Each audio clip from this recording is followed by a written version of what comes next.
All right, I'm here with Hall of Famer Tony Jacklin. Tony, good to see you. I got first question. I hate to be rude, but do you miss the haggis in Scotland at all? Did you eat that stuff? Nay, lad, but I do eat it. I find it tastes a lot better with a dram on it. With a dram? Yeah, a wee dram or a big dram? Oh, the bigger the better. Yeah. Okay, you've got the Hall of Fame. You've won 2 majors, an Open Championship and a U.S. Open. You've been Ryder Cup captain that broke the ice. But are you known more for a handshake than you are all that stuff? I don't know. That's up to other people to decide. I had an ambition to be a great golfer as a child, and succeeded in what I wanted to do. I think the Ryder Cup was a bonus. I had a great time doing that and all of it, and I enjoyed my retirement now, looking back on it all. What's your favorite moment in golf? It's a tough question. My majors were, from an individual point of view as a young man, wonderful moments, but the Ryder Cup moments were special, extraordinarily special, because it was more than me, it was a team, and a lot of emotion. What was it like captaining Seve Ballesteros in the Ryder Cup? Well, once Seve was on board, he was awesome. He got left out of the matches in 1981, and he was pretty sore about that, and rightly so.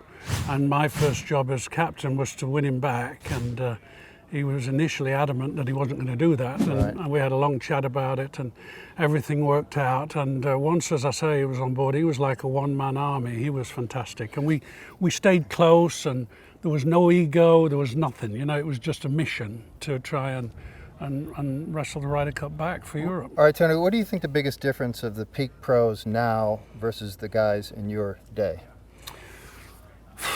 Other than 50 yards. Well, I think 50 yards is it.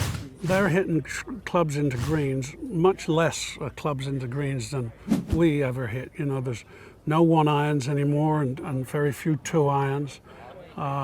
We played the whole bag of clubs, and when we were playing 69, 7,000 yards courses, they were long courses, and we hit a lot of 3-irons and a lot of 2-irons, and you don't see that now. Even on the golf courses that are 75 and 7,700 yards, they're still hitting medium irons and 7-irons into these greens.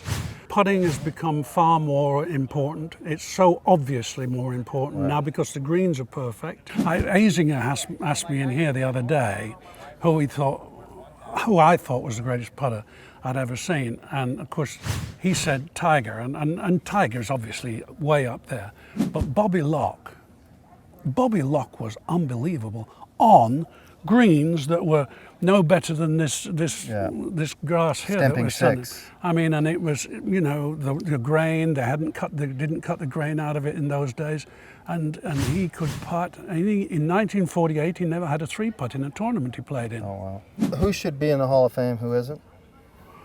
Samuel Ryder, for a start. Okay.